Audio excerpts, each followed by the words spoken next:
Thank you for watching Your City in 5. I'm Ricky Saillas. A major road construction project is pretty much done, and this means traffic relief for drivers in Far East El Paso. Pebble Hills has been extended to Zaragoza and will officially open on July 15th. Work crews extended Pebble Hills from Tierra Mina to Zaragoza, making it easier for drivers to navigate in this part of town. It's going to relieve traffic there by adding another outlet from that area. The Tierras right now is a huge community of homes, and right now you have to either turn left or right on Zaragoza. Most people will be turning left, forcing more traffic into a congested intersection at Zaragoza, Mawood, and Gilberto. And this is going to allow them to be able to avoid that, be able to go straight through Pebble Hills all the way to the Loop or further into the city. The Pebble Hills extension project took less than a year to finish. It includes a green bike box for cyclists, new drainage and sewer lines, landscaping, lighting, and upgraded traffic signals at Zaragoza. City leaders celebrated the expansion of a local business that is investing millions in our community.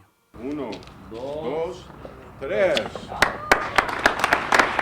On Thursday, Avis Enterprises cut the ribbon to their new facility that will allow them to continue to grow, creating more than 40 jobs in the process. Last year, the city and county provided assistance to the transportation company, who has committed to invest more than $3 million. The city helped Avis acquire their enterprise zone designation.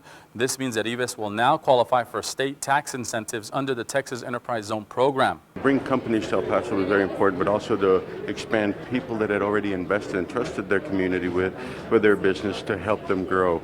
And the companies we did bring would help them be able to expand. So that's been the priority. We've seen the fruition of his efforts, of Mr. Aris's efforts, but also the efforts of the city of El Paso, the Economic Development Department, in helping him make his dream come true. Now that the new facility is up and running, Avis Enterprises says they are already looking to hire new drivers. Well, in case you haven't noticed, it's hot. Sizzling hot temperatures have taken over the El Paso area in the last few days. The National Weather Service says we've hit 100-degree-plus weather more than 20 times this year, and more heat is headed our way. The hot weather can be dangerous. The Public Health Department reminds everyone to stay cool and out of the sun and stay hydrated. Older people and the disabled are more likely to experience the effects of the heat, so call and check on them. One way to stay cool is by visiting a city pool. There is also the public library and any rec center. A rise in temperature also means an increase in energy use. Our friends at El Paso Electric offer these tips to conserve energy. Set your thermostat at home to 78 degrees or higher. Turn off lights that you aren't using. Unplug electronics. This includes chargers. You can also stay cool by turning on ceiling fans. Also, close curtains and blinds during the day to keep the sun out. More energy-saving tips can be found at epelectric.com. I cannot stress the importance of water safety. There's also a push for water safety awareness in anticipation of the rainy season. The El Paso Fire Department, the Office of Resilience and Sustainability, along with the Drowning Prevention Coalition of El Paso, the National Weather Service, and El Paso Water launched the Turnaround, Don't Drown campaign. It's meant to warn people of the dangers of walking or driving through floodwaters. The National Weather Service says the monsoon typically runs from June to September in our area, and when it rains, El Paso streets can quickly flood. With this in mind, organizers say it's important for everyone to be mindful of water in any capacity. It could be anything that contains water, a bathtub for that matter. Never leave your child alone. Never go through water that you don't know how deep it is. And so just understand that, use some, like you said, common sense and use some caution. Well, it's really a safety issue. I mean, we want to make sure that as the rain season comes in, El Pasoans are truly safe and they understand how to respond to a storm. Number one, don't drive out in an area that seems flooded, but there's also things that you can do before the rains get here, and that's the part, again, that's important to us. The campaign features public service announcements on both television and radio, as well as billboards across town. El Paso Water is also teaming up with the Department of Public Health and other agencies to provide mosquito prevention and Zika virus information. There is a family learning event on Saturday, July 16th from 10 to 2 at the Tech H2O Center on Montana. There will be fun activities for kids, including coloring and activity books, a look at mosquitoes through a microscope, and hands-on water exhibits. Anytime we can gather families together on the same page for public health, it is great. In this case, the children in the families are the ones we are trying to target in order for them to become troopers of the tip and toss.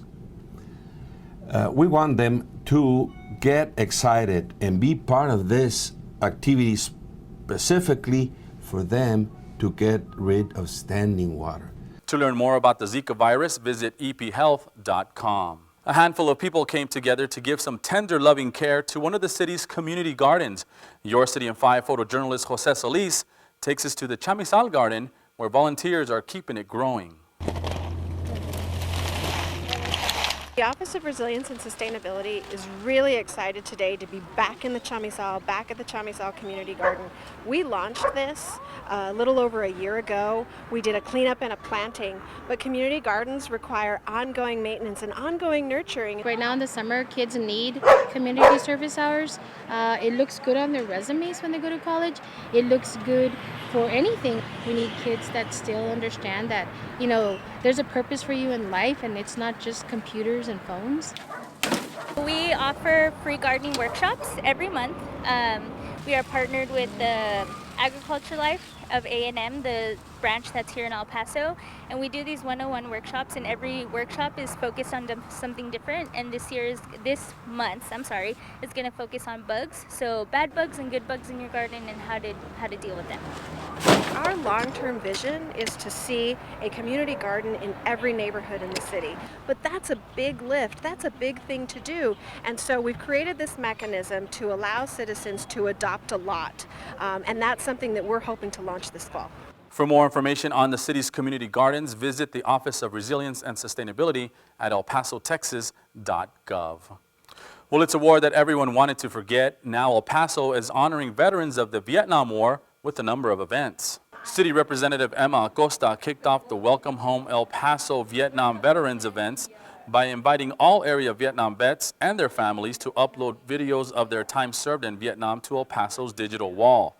Veterans can tell their stories and experiences of Vietnam by uploading pictures, letters, and other mementos to the digital wall. Staff from the History Museum are available to scan, post, and help veterans who would like to post their pictures. Representative Acosta says this is one way of recognizing Vietnam veterans and all the sacrifices they made for our country. We're doing it for them because we want them to be honored. We want them to be able to showcase, themselves on the digital wall, and that other generations let them see that these men served honorably and that we are finally welcoming them home. There are several events planned in August to honor El Paso Vietnam vets, including placing Welcome Home banners along Airway and downtown. A dinner and dance is also planned, as well as a parade. For more information, call Representative Acosta's office at 212-0003. The Animal Services Shelter is once again foregoing adoption fees in hopes of saving lives and clearing the kennels. Next Saturday, July 23rd, Animal Services will be taking part in the National Clear the Shelters campaign. This campaign is aimed at finding as many permanent homes for shelter pets as possible.